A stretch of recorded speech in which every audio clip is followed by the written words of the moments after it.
listened to thousands of kids talk about their dads. And foremost is dads has no appreciation for how significant he is in his kid's life. And here's a real kicker. Dr. Meg Meeker, one of the foremost experts in the world, what great parenting looks like. We're living pretty much in a culture that really bashes fathers. What have you found to be some of the commonalities among dads who have raised great kids into productive adults? I'm the most important man in this child's life. We tend to push dads out of the way. One of the ways to stay attached is to lead with curiosity. There are a couple of pitfalls that you have to be very careful about. Competitive parents create competitive kids. Don't post about your kids, ever on Instagram. I'll tell you why. I overheard my dad talking to a friend on the phone, and I heard him say one sentence that changed my life.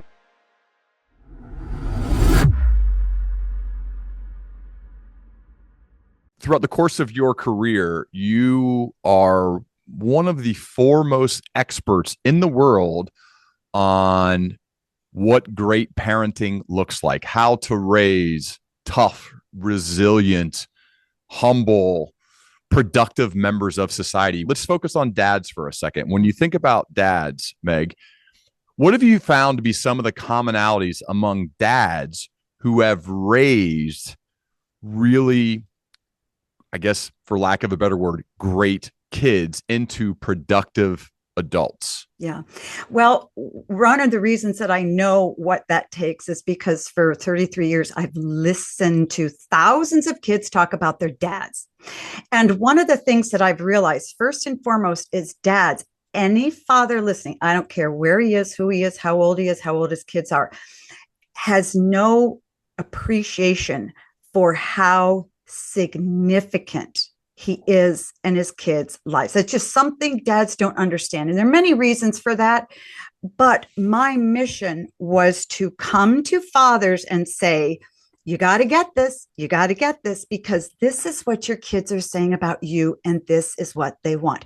So what do your kids need and want in order to grow up to be great people? A lot simpler than you think. A lot of dads focus on a house and the shoes and the school and the clothes and the opportunities and travel. It's not that. What kids want from their dads need to realize that the moment a child is born, your child, son or daughter, sees you as his or her hero. You say, no, I'm not a hero. Doesn't matter what you think.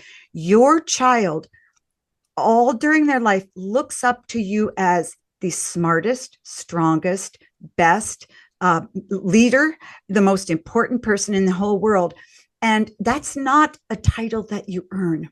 It's given to you. So your job as a dad throughout your child's growing up years is to say, I'm the most important man in this child's life. My child needs a strong attachment to me. He needs a strong role model. He needs to know, or she, that I fully believe in them, and I value and cherish them, not for what they do, but just because they're my son or daughter. That's it. That's it. You know, and dads go, okay, well, that sounds too simple. It sounds very simple, but it can actually be hard to do, because high-performing fathers and mothers have a hard time figuring out how to connect on a deeper level with their kids. They're really good at work because they're plans, you know. But really what it's all about is in those early years, focusing on developing strong attachments to your kids. Now, what does attachment mean? It means that you spend time with your kids where you are looking in their eyes, you are hugging them, you are giving them attention, and you are communicating to them that they are it in your life. That can happen in 5 minutes. It can happen over a weekend. It can happen sometimes in the car. It can happen during those moments where you are communicating to that kid that not that they're necessarily the center of their world, because that's a lot of pressure for kids, but your job is to love them and respect them and get them to be a great person in their mid-20s. And that's your primary job, period. And so that's kind of that's where you start. That's where you start with your kids. And I think one of the reasons it's difficult for dads to grasp that the first year to a child's born is because attachment is all about mom. We hear you got to breastfeed, you have to this, you have to that. And nobody talks about how critical it is for an infant or a toddler to have a strong attachment to dad, because we tend to push dads out of the way. Mothers, strong-willed mothers like me and other people. But it's really important that right from the get-go, dads are told, you're a critical piece of this. Oh, and guess what? When you hold your 6-month-old or your 5-year-old, your kids knows there's a huge difference between you and mom. And you need to understand that, because what you bring to this child is very different from what mom brings all throughout that child's life. Do you think that's changing though, Meg? I feel like it is, with skin to skin touch in the hospital with dad and child. And that seems to happen now every time a child is born. I remember doing it, and it's the greatest day ever. But then more and more, dad takes bath time or bedtime or reading books. And I feel like that has shifted some. I don't know. You would know better than me. I'm curious have you seen that evolve? Yes. And it's wonderful. But here's what I am seeing happen. And that is because we're living pretty much in a culture that really bashes fathers. And that's not okay. You look at television and sitcoms and this kind of thing. So fathers, and I've seen this with my son-in-laws too, they work really hard in attachment the first 2 or 3 years with a child. And then they start back up to work. And then they spend so much time and energy and focus on the work. They get in their work zone, their professional zone. And then when you come home to a child who's 8 or 10 or 12, it's harder to shift out of the zone and pay attention to your kids, because the kids are more complex. It's not just a matter of, oh, okay, let me hold you to my chest. It's a matter of, okay, now how do I deal with this kid who's snarky at me? How do I deal with this kid? Or divorced dads. Studies have found that if a dad doesn't have full custody and there's a lot of animosity between mom and dad, mom tends to push the dad out of the way. And after 5 years, a lot of fathers, divorced dad, just shrug their shoulders and go, it's too late. So what I'm seeing is that kids get older. It's more difficult for dads, particularly high performers, to maintain strong attachments to their kids, because nobody teaches them how to do it. Mothers get a lot of teaching. We have friends groups, so on and so forth. But dads tend to say, I'm not really sure what I should do here. I'm feeling that I'm not doing a good enough job. And then they feel, if I'm not doing a good enough job, I don't want to fail, so I'm not going to try. You know what I mean? So it gets a little more complicated as kids get older.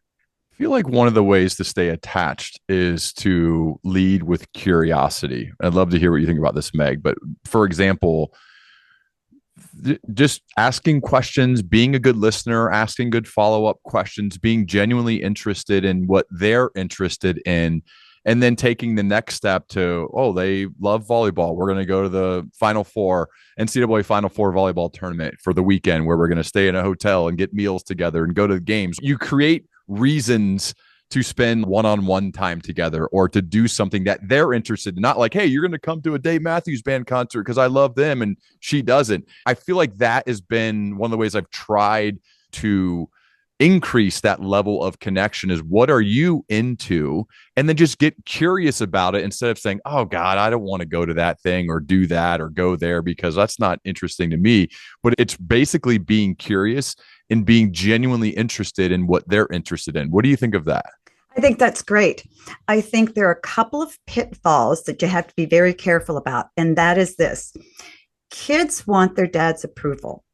Yep. Kids want their dad to say, yep, you got it. Now, competitive parents create competitive kids.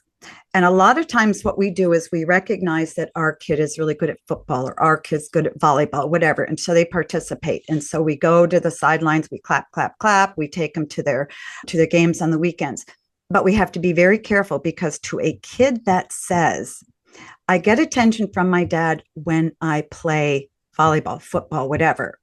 And I want attention from my dad just for fun. I want my dad to want to be with me because he likes being with me, not because I'm doing something for him. And this can get kind of dicey. And I see this with dads all the time. Because they're competitive people, and our kids can be competitive, and we feel that. And there's nothing wrong with raising kids that are really, really good at stuff, but there's a big difference. And this, your heart will tell you this. Dads will know this in their heart. If you're taking your kids and spending that one-on-one time to haul them to their sports events, is very different from taking them to something that they're not doing just to perform. For instance, think how different it would be if your dad, when you were 14, took you camping versus taking you down to play football. What if I love football, which I actually did? No, it's fine. No, it's fine. But can you see how dicey this can be? And I think you're describing me. I'm like, did you talk to somebody? No. So, and my husband's very, very competitive, and he was a competitive cross-country skier. And our daughters are competitive cross-country skiers because they wanted to be with their dad. Yeah. And I saw this in them, and I said to him, you need, this is hard for a wife to do. You need to kind of understand the girls are so much want your attention and time. They'll follow you on the ski trails. They loved it. He loved it. But what they really wanted was just to know that he enjoyed their company. So for instance, it can mean more to your kid if on a Sunday at noontime you said, you know what, we've got a couple hours this afternoon and I haven't talk to you really all week. Let's go for a bike ride. Let's go out to lunch. Let's go somewhere neutral, so that you're not saying to your kids, I love what you do. We're going to kill two birds with one stone. I'm going to watch you do something. I'll clap, clap, clap. And then we'll have had this time together. So try to find some neutral ground where performance is not involved. Mm-hmm. Because then your kids really know you like their company. You don't just love them, you enjoy their company. And here's a real kicker. If your kid is really acting up and your 16-year-old daughter is dating a guy that you can't stand, then you need to pull her closer and take her to get your oil changed in the car. You take her for a bike ride. You take her here, you take her there. Even though she goes, don't you get near me. Kids who are acting out are desperate to know their dads want to be with them. No other reason than the fact that their daughter or son. So in chapter 4 of Strong Fathers, Strong Daughters, though, you talk a lot about humility and the fact that like genuine humility is a starting point for every other virtue, but teaching it can be tricky because your child, in this case, your daughter, needs to feel unique and important in your eyes, but you also have to model humility, and self-centeredness can become a problem. And I think this has shifted with social media where it becomes competitive to post about your children. And to me, that's why years ago started saying we're just never going to post anything with children involved.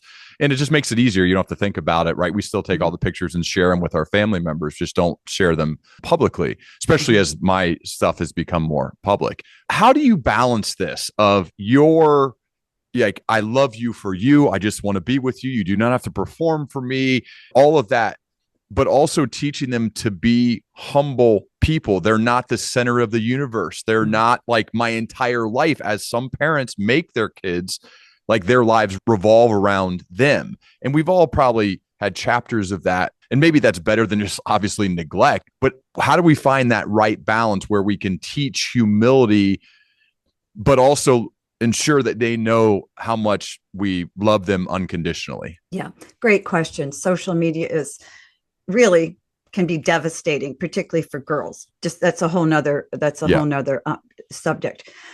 Don't post about your kids ever, ever on Instagram. I'll tell you why.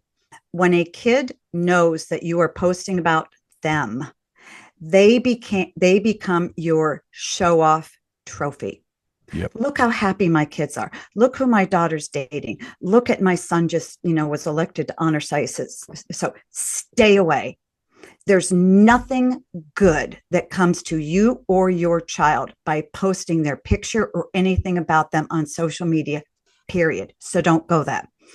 But there's another thing that you need to be very careful of too, and that is how you talk about your kids to your friends, because you're absolutely right. Many of us and in very conscientious parents, good parents, we tend to so focus on our kids that we give kids power they can't handle. And what I mean by that is when you're talking about kids being the center of the family, they realize mom and dad are jumping all around them every weekend to make sure that they get their achievement done or whatever. And mom and dad are always taking pictures. Don't take so many pictures of your kids, because I've seen 3-4-year-old kids, they have the smile ready to go because mom or dad has the camera. Don't do that, because it makes them feel like all you do is focus on them and what they look like and so on and so forth. So we give kids too much power. So take it away from your kids. When you're talking to your friends, and kids are going to listen and overhear things. Imagine you're in a store, you're in a hardware store, and you run into a friend, and your friend asks how your kids are going. Our instincts say, oh, well, my son is doing great. He just made first string of the soccer team, and my daughter's this. And, we just went on this wonderful vacation. Things are so good. And if your child overhears that, what they hear is, my dad is sort of boasting about the things that I do in the superficial, but not really me. I hear this all the time. Let me give you a really good example of what humility looks like from my own life. My dad was a very humble man.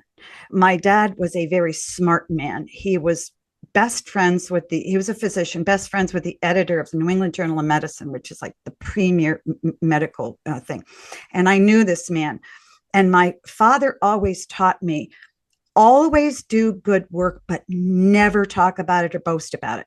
You never advertise yourself. He said, just do great work. And if people criticize you, just shake it off and move forward. But I always knew my dad believed in me. When I was a senior in college, I applied to tons and tons of medical schools. I didn't get in, and I was despondent because I had no plan B. I was living at home, and I overheard my dad talking to a friend on the phone, and I heard him say one sentence that changed my life. And it was this. And he didn't know I was standing there. He said, yeah, my daughter, Meg, didn't get into medical school, but it's okay.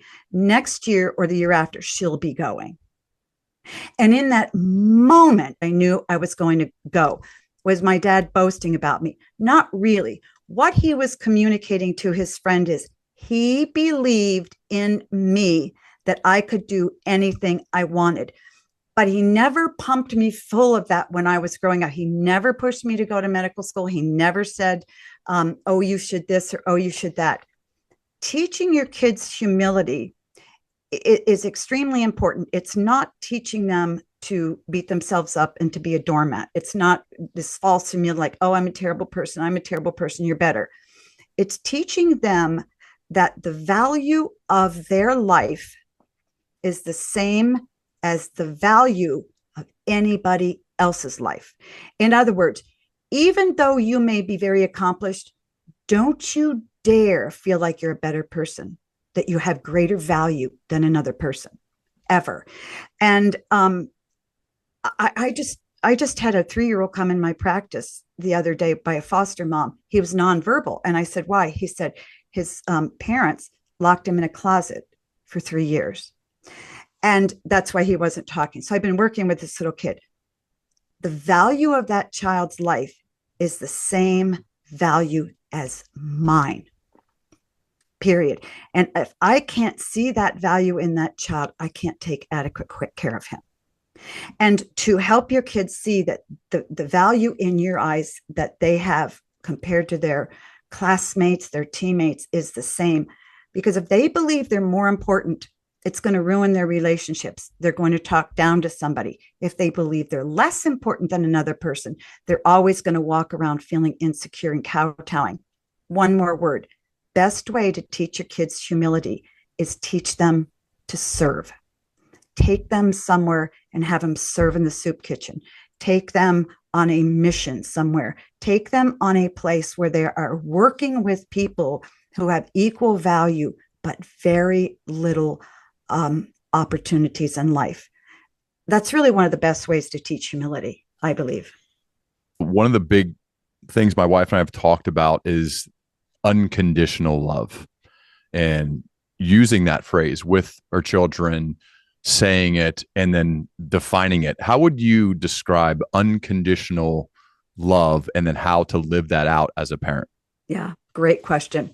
I think that we all want to do that. I think it's extremely hard to give your kid unconditional love, because as kids get older, they're going to do things that disappoint you, make you angry, and make you dislike them at times. Unconditional love means that they have to do zero to earn your love. And if they end up in prison, your love for them will be no different than if they graduate from Harvard. Now, that's hard to wrap your mind around. So what I encourage parents to say is, after a child fails, and kids should fail because you can't succeed unless you fail. They miss the soccer goal. They get an F on a test, whatever it is. Boyfriend breaks up with them. And you look at them and say, you know what, honey? And you look right into their face. Nothing could make me love you less. If you never went to school, if you sat in a closet the rest of your life, I would adore you. And then to be careful, because our kids are always doing some kind of activities, not to over applaud. Again, because so many kids want their dads to be happy, and they want to impress them. They want to make them be proud of them, so they perform. It's great to encourage that, but encourage other things too, because, service and that kind of a thing, because that shows your kids what real unconditional love is like. It's hard. It's hard to unconditionally love your spouse, right? She comes in and yells at you after a hard day. It's hard to look at her and go, honey, nothing could make me change my love for you. Even though I want to walk out, I adore you and I love you. Unconditional love's hard. Do you say that? Do you say that to your husband? No, I wish you don't. What are you talking about? I know. So we've been married. Write about this stuff. I know. Well, listen, authors write about books to solve their own problems, right? Yeah. No, my husband and I have been married 43 years. We have a great relationship, but let me tell you, there have been times I've just wanted to string him up, and it's lasted for years. Okay. We work together. We started medical practice together. Yeah.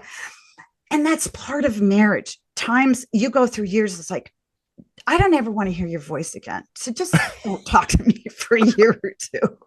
Live at the other end of the house. Everybody should have a house big enough that you could live in a spot. No, but that's how really, really, really hard unconditional love is.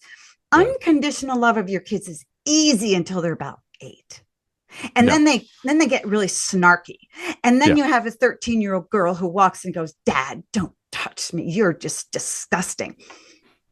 Or your kid grows up and they decide, I'm not going to go to college. I want to do this. And in your mind, you always had this kid graduating from an Ivy League school. And now you're disappointed in them.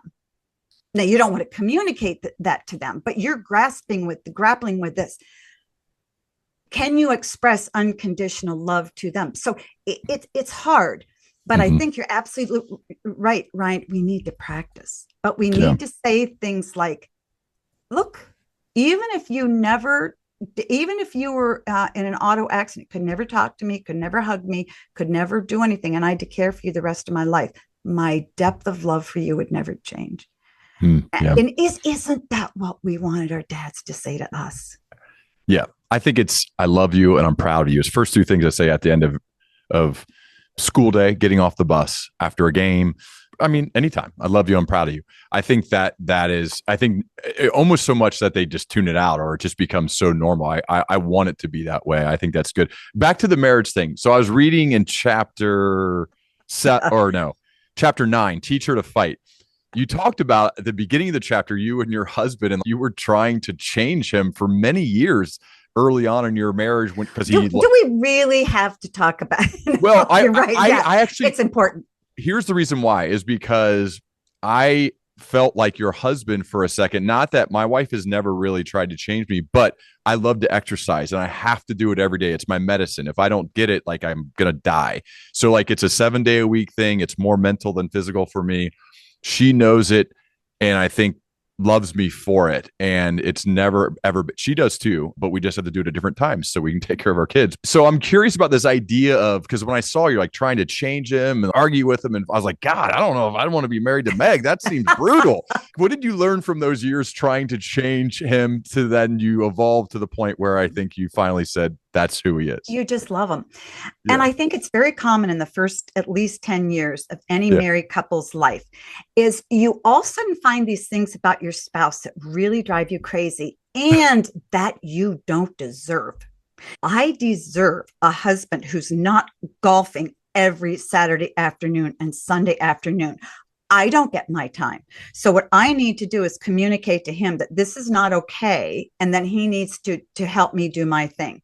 And so there's this tug and this pull. I see my kids do this. We identify things in our spouse that we go, I don't know. This is not fair. I don't want to live this way. I'm not going to live this way.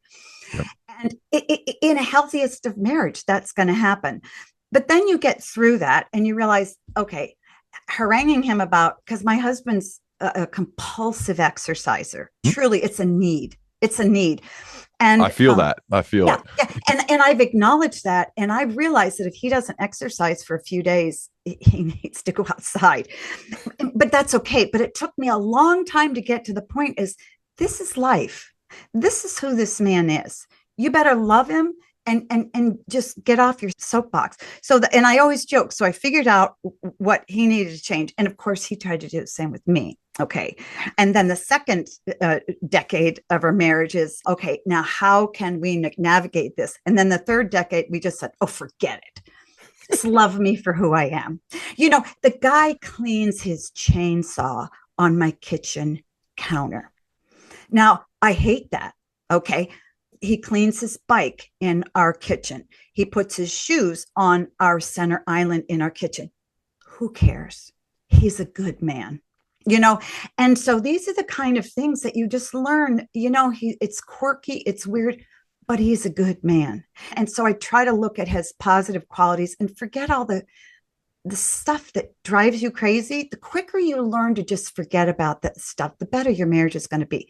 Now, if it's a real offense, somebody screaming at you or hitting you or beating up your kids or whatever, oh, no, but I'm talking about the normal irritations that most married couples, even those with great marriages, feel. Yeah. Okay. One of the quotes I love and think about often, because your book had been referred to me a million times, is one of the best things fathers can do is raise their daughter's expectations of life. That will directly affect how your daughter talks, how she dresses, how well she does in school, and even what sports or musical instruments she chooses to play. You can help her set goals, help her define a higher purpose for her life. And as a result, her self-esteem will skyrocket. It will also bring you closer because she'll recognize you as a leader and an ally, helping her to chart a better course. Can you go deeper when it comes to raising your daughters or sons' expectations of life? Yeah. And I will say my husband did this with our daughters. And so it was easier for me to write. We have 3 daughters and a son. What you communicate to your daughters early on is they have enormous capacity to do far more than they think they can do. And so when they go out and they try to first learn to ski and they start to cry and they leave, you know, you don't yell, you go, you know, honey, yep, it's hard. Let's go again. Let's go again. And to teach them that they have the emotional and intellectual and physical capacity to excel at things in some way. And by the way, you're the one as dad who will always have their back. You're the one who is their number one fan. So when they're ready to tip over, you have their back. Now, that doesn't mean you push them to be something that they're not. I don't know what their capacity, I don't know what their gifts are. So you help identify your daughter's gifts, and then you help her unleash them. And see, a daughter, if she gets the message from her dad that he believes she's unstoppable, she's unstoppable. Now, here's something that irritates mothers. And you'll get this if you think back to when you're a kid, daughters expect their mothers to think they're wonderful. Sons expect their mothers to have to believe, you're great, you're going to do this, don't worry, you'll succeed, because that's what our mothers have to do. When I didn't get into medical school, my mother said, oh, you'll get there, honey, just keep trying, just keep trying. And okay, mom, thank you, but you're my mom, wonderful mom. But when my dad told me I was going. And you see, I always knew that deep in my dad's heart, he knew I had the capacity, even when I thought I didn't. He knew I had the drive, even though I didn't really know what drive was all about. He saw it. He expected me to use it, and he challenged me. Did you not feel pressure since he was a physician to be so even though he was one and he said he kind of called his shot for you for the future, you'll get in, you'll go. Was there any part of it that like, well, is that just because he's a doctor? He wants me to be a doctor. So in order to receive love, I have to go do this. No. You're saying you didn't feel any of that? No. Huh. No, it's funny because if anything, my dad discouraged me from going into medicine because at that point, medicine was changing. You know, HMOs were coming in and insurance companies were taking over and physicians were losing control. I wanted to be a physician because I thought my dad was brilliant and I wanted to be brilliant like my dad. I never said that. He never said that. I also learned that I'm a very driven person. My husband's learned that about me. It's just the way it is. I'll probably never retire. He'll never retire. But what my dad, no, so I really didn't, people will ask that. He never said, oh, you need to go, you need to go. My dad was a pathologist and he would drag me into work. Now, listen, Ryan, when you're 15 and you go into a lab with your dad and there's all these buckets of body parts and your dad reaches an ungloved hand, because we didn't know about hepatitis and stuff, and grabs half of a foot, throws it on a slab and starts to cut it open. You don't want to go to medical school. So it's not like he said, see how much fun this is. Why don't you do it? No, but here's what he did that really communicated I had capacity. Yeah. He was never thrown off by my failures. He always looked at me like, don't you dare give up. That's not an option. Okay, literally, I rode horses. You fall off your horse falls on top of you. Okay, what are you going to do? You go back up because that's what you do. You're strong. So one of the best ways to teach daughters to be strong and to know their capacity is to embrace them when they fail. Don't get mad. No, I can't believe you got an F in algebra. What is wrong? You are so much smarter than that. You go, you know what? I don't need to tell you anything because you know you can do your algebra. Okay, and I don't know why you're not motivated, but let's go at it again. How can I help you go at it again? Because you're a smart kid. You can do this, but you got to dig down and you got to do it. So to find those moments in life when your kid you need to help them dig down and say, let's go again. And to be willing to tell them about an experience, perhaps where you had to dig down. Say, I flunked. And this is this is how I did it. And it was because if you think about it, we never ever anything worth doing, you're going to have to fail a number of times before you get there. Because easy things to get are easy, but they're not, you don't cherish them as much. But doing well, if you're going to do well in your career, you have to fall on your face over and over and over. Doing well in your marriage, you're going to have to fight and resolve and fight and resolve and fight and resolve. And so it's during those times when you need to resolve is when you really embrace your daughter and get her to go. Chapter 7 is be the man you want her to marry. See it, do it, teach it. And I think this is another portable lesson well beyond being a parent. This is lead yourself first before you can lead anybody else. So this absolutely applies to a CEO, a senior leader at a company, that you're not going to lead any of your people unless you're really good at leading yourself. And the fun part of that, Meg, is it never ends. Leading yourself is an forever pursuit and will never get there. As it relates to moms and dads and sons and daughters, can you go deeper on the fact that you have to see it, do it, and teach it? You have to lead yourself first before you can ever think about leading anybody else. You bet. Here's what kids do that dads need to realize. Your child is constantly surveying you. You walk into a room after work, and within the first 60 seconds of you walking into a room, your kid is going to size up what your day was like. Are you in a bad mood? Are you in a good mood? Did you have a fight? Did you not have a fight? And here's why. Because they need to know whether you're going to pay attention to them or not. See, because they need something from you at all times. They need to know that you see them, that you don't walk past them when they're studying in the kitchen table on your phone, that you walk in, you stop, kiss on the cheek. How are you? It's great to be with you. I'll be back in a minute. And so your kids are constantly studying. So they're watching how you talk. They're watching your facial expressions. They're watching your body language. They're watching how you interact with them. Are you sincere when you look at them and give them a hug, or are you just sort of trying to do it to get on to the next thing?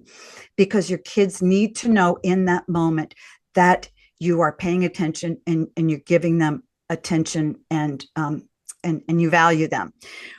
So what do you need to do? Fathers need to figure out what, say, the 5 strongest character qualities they want in their kids. And that's pretty easy to find because those are the ones that you feel strongly about. I want them to be honest. I want them to work hard. I want them to be committed to something. I want them to learn to love well. I want them to whatever it is. And then you say to yourself, how am I showing this to them? Part of respecting other people is how I talk to them. So you can say, I want my kids to grow up to be respectful and to talk well to other people. Then you can't go and swear in front of them at your best friend. You can't go, if you want them to be patient, and scream at your wife and tell your kids they need to learn to be patient. Forget it. Just don't waste your words. Okay. And here's why that's really important, because what your daughter sees, okay, she sees her dad speaking well to his wife, the other kids, his friends, and so on and so forth. She sees that. She incorporates that in her mind. The picture of you doing that is in her mind, stuck. So when she goes out to interact with any other male figure, particularly the boyfriend, that's the gold standard. Mm-hmm. So if he takes her somewhere and he lets the F word rip, he's gone. Because my dad doesn't do that. Now, if you only tell her, you think though, for real, do you think that this is a particular one for me? We said a long time ago, years ago, we're not going to use that language in our home ever with our kids. We're not going to drink in front of them. We're not going to use that language in front of them. But, you know, we've seen some dudes come over from time to time that I'm 99.9% certain they use that language. And our daughters may too. I'm sure they do at times. But that's not how, it's never happened once. Like I've never slipped ever once in 17 years. And so I'm just wondering, yes, I'm trying to set the gold standard. I'm trying to live it. But I still wonder, is that working? Is it? I don't know, Meg, you know, I'm curious. Yeah. No. Are your kids married? No, they're too young. They're in high school. Oldest in high school. Okay. Yeah. What I'm talking about is, because you're absolutely right.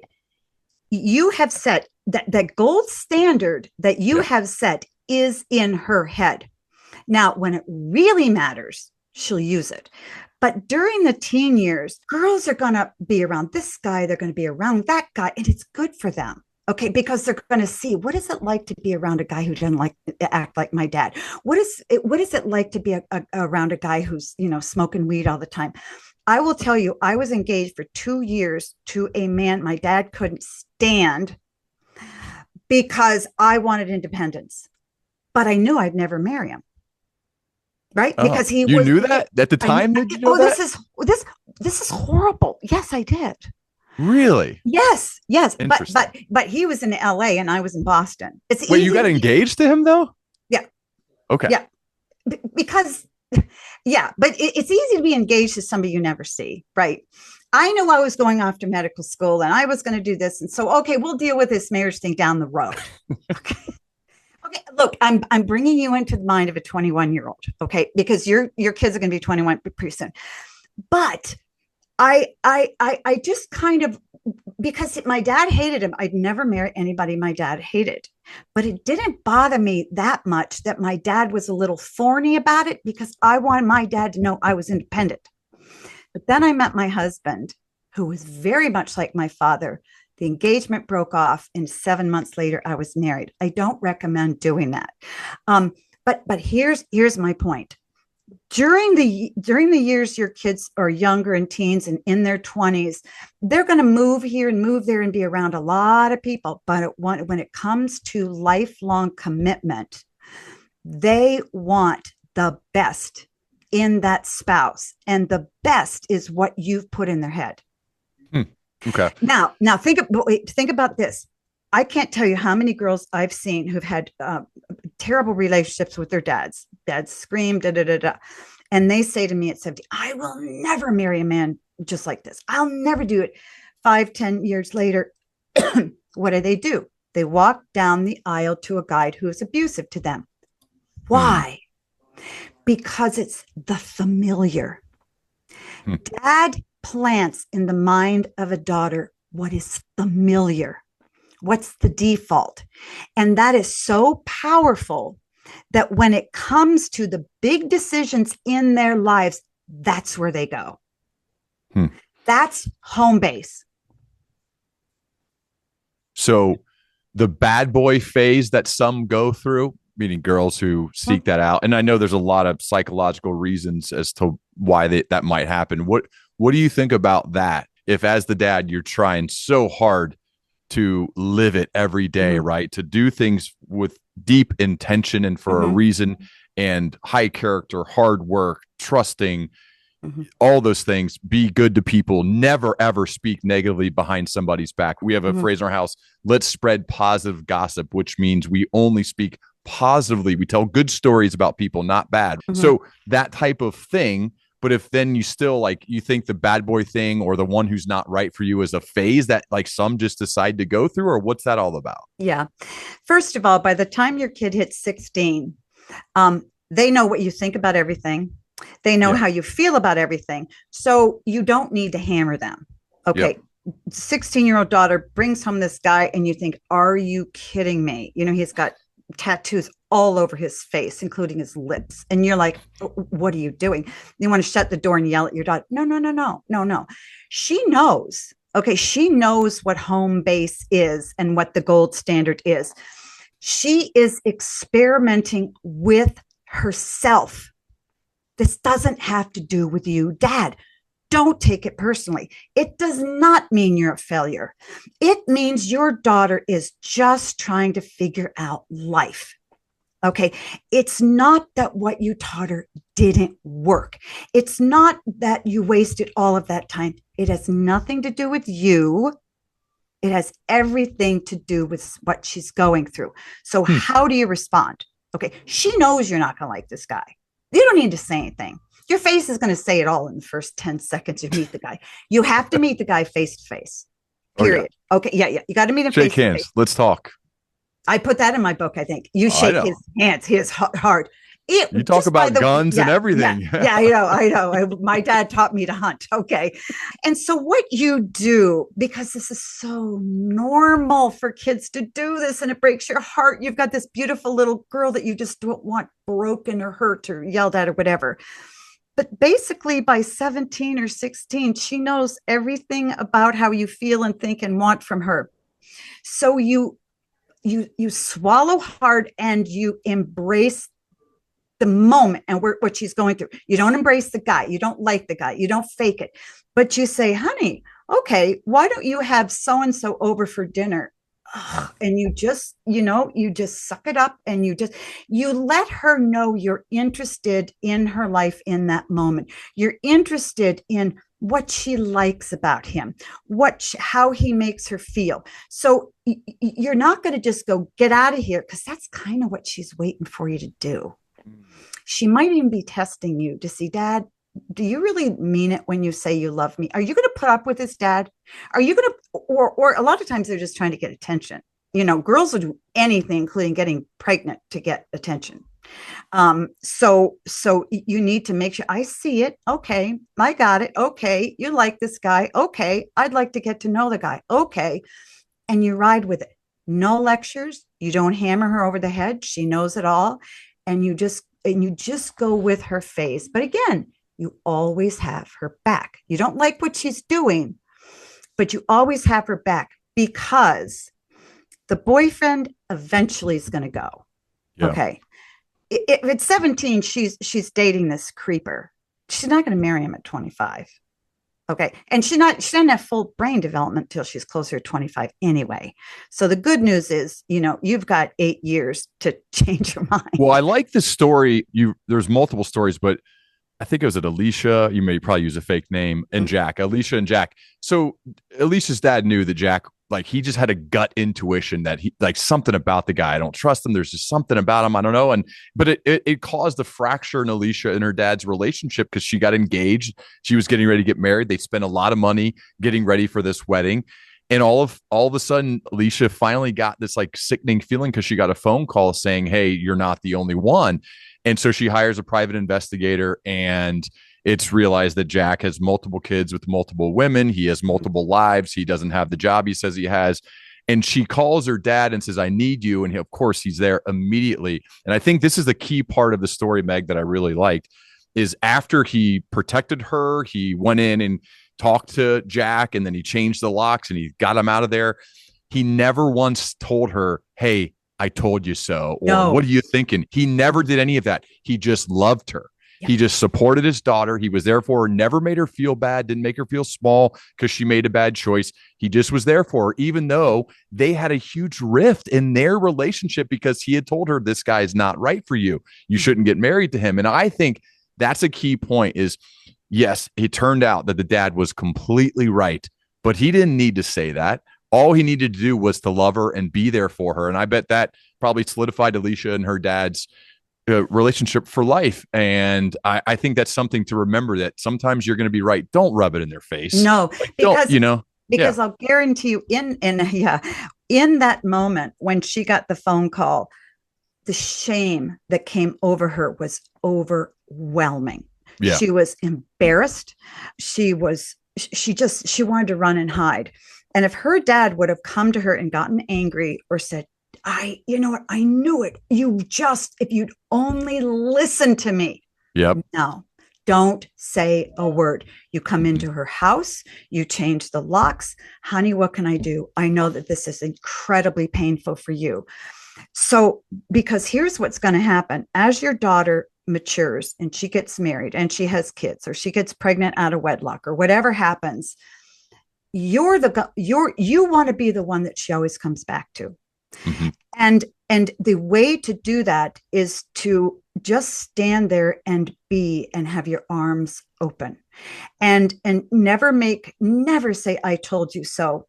I'm working with a dad, excuse me, right now, great dad. Okay. Daughter went off and did something. She's older, impulsive, got pregnant. Dad is mortified. But what dad did, which was brilliant, and we talked about this, is, and I would say this to all dads, if your daughter ever came home to you with shocking news, okay, pregnant, whatever, the way this is how you get her to listen to you. You look and you listen and you listen. Dad, I'm pregnant. This is terrible. I'm just so embarrassed. I'm sorry you told me no. And you look and you say, you know what, honey, here's the thing. I'm your dad. I will always have your back. This is a really serious issue. So I need to think about this for about 24 hours. So I'm going to leave and think about this. Let's come back same time tomorrow and we'll talk about it. That girl is going to want to come back in 24 hours and talk to you because you took her seriously and you let her know nothing can really rattle you. Okay. You can help her deal with anything in life. Okay. This dad communicated to his daughter, I can help you deal with anything. I can help you deal with an abusive husband. I can help you deal with a guy you've lived with for 3 years who was a shyster. And this woman she'd been to graduate school and she was so embarrassed about the guy that was a fake and the embarrassment. So absolutely, because no matter when in your daughter's life, 17, 27, 57, dad is always dad. Mm-hmm. And a husband isn't dad. And I adore my husband, but he was not my dad. You have a respect for your dad. You don't with other men because the origination of your relationship is child to adult. Mm-hmm. When your marriage starts, it's adult to adult. Adults don't need each other. A child needs dad. Dad doesn't need the child. And that's why you're constantly tied to your dad, I say, by this gold thread. You always want your dad to help you because still at 57, your dad is still the one that you hope will be the smartest and help you and have your back, even when nobody else will. That bond, daughters want that bond to be so strong. I interviewed so many women for my father-daughter book, and a lot of older women. Women had one of two responses when I asked them about their dads. They either gushed about their dads or they burst into tears. No neutral feelings when it comes to dad. You either want more time with your dad who you love, or you want to heal. You have to heal because dad is that big in your life. And dads need to understand that. To close, Meg, I'd love to talk about how this relates in the business world and maybe how we could do better, because we talk about mental health and all these other things happening with HR leaders, but how often do we talk about your family and relationships and how that impacts you, especially as a senior leader, or you're a doctor, you're going into surgery, or you're a CEO running a business. And when stuff isn't right, especially with your kids, but when stuff isn't right at home, man, it doesn't leave your mind. And so it obviously is going to affect you elsewhere. What do you think about that element and how we can do better about helping people with their family relationships and how that impacts them at work? Mm-hmm. It's a great question. And actually, at this stage of my career, I'm solely coaching executive men. And here's why. If you look at what companies give to employees or CEOs, they, gym memberships, and they do social events, and they teach them how to talk to clients and how to talk to employees, so on and so forth. But the thing that makes you want to get out of bed in the morning is your relationship with your kids and your family. That's what's going to throw you off in surgery. That's what's going to make you miss the big deal because you can't focus. Now, if you didn't exercise that day, okay, you're having a bad day, but it's not going to rattle you that much. And no one's helping dads, high-performing dads, with the relationships with their kids. And that's where I come in because I've been doing this for a long time. Typically, what I see in high-performing fathers is this. They're worried about their kids. They're worried they're not doing enough for their kids. They feel they're failing their kids, and they desperately want to know how to do better. What more do they need to do? How should they say things? When should they be with their kids? How much time with their kids? And first of all, I sort of try to reset. We reset, from the get-go, your kid wants you. Okay, your kid wants 10 minutes with you today. So let's get past this. I can't do enough for kids. Let's get past this. I can't be a good dad, or I'm not being a good dad. Throw that away. Let's look at it from your kid's perspective. Let's say you work 60, 70 hours a week. First of all, You tell your kid, we're a family unit. We live in an ecosystem. We're all tied together. And in the function of the family, this is what mom does. This is what you do. And this is part of what I want to do. Do I want to be away from you that much during the week? No. Do I think about you all the time when I'm away from you? Yes. And it really hurts me when I can't see you more. And this is why I'm doing it. And this is where I hope to be in 5 or 10 or 15 years. You have to tell your kids that, because if you don't, they're going to think you're at work 60, 70 hours a week because you don't want to be with them. Now, that's hard for you to believe, but that's what a kid thinks. Okay. So then when you are with your kid, you need to realize that the 10 minutes you're with your kid are huge. You can, in your kid's mind, turn that 10 minutes into an hour in their mind. For instance, and dads don't realize this, if you have breakfast with your daughter once a month for 9 months out of 12, do that every year, she will grow up and tell her friends that you and she had lunch every week, never missed a session all of her life. Because in a child's eyes, the time that you give them is so meaningful, it expands in their minds. That's the great news. So if you spend a great 10 minutes, you get home late, your kid's going to bed, great time to talk to kids. You walk in, sit on the end of their bed. I don't care if it's an 18-year-old boy. You sit on the end of the bed. Hey, how are you doing? I'm so sorry I missed this, but tell me about your day. Or how is so-and-so? And you ask them questions and you listen and you don't talk, and you listen and you don't talk. You send them a text during the day. You put a note in their backpack or on the top of their laptop. Little things here and there, because it'll take you 5 minutes, but to them, it'll feel like half an hour. So you use those moments to touch down with your kids. That's an attachment thing. You reattach and reattach and reattach. But then you need to make time also to set aside a half a day, every couple months or every month, and say, you know what, Saturday afternoon, let's get the calendar out. This is my time with you, and we're going to guard it and protect it. And I know you may not want it, but this is our time. And you take that one kid away and you are with them. You don't have to talk. You don't have to expect anything. You don't have to do anything. You're together on a bike. I love camping. I love the outdoors, because your cell phone probably won't ring. You're not going to take your laptop. You're just going to be, my dad and I used to canoe a lot and fish. Those moments were precious. I can still smell his pipe smoke. That's why I like pipe. It just reminds me of being loved. My dad was we'd sit in a canoe in the middle of a lake in Maine, fly fishing. And my brother would be over there quiet, but I was attached. So what I'm saying to men is, don't overthink it. Find little moments to communicate, little moments to listen, little moments to get out of your zone. People like you and I, Ryan, we live in a zone, and it's hard for people to get to us in the zone. Train yourself to get out, train yourself to touch down with your kids.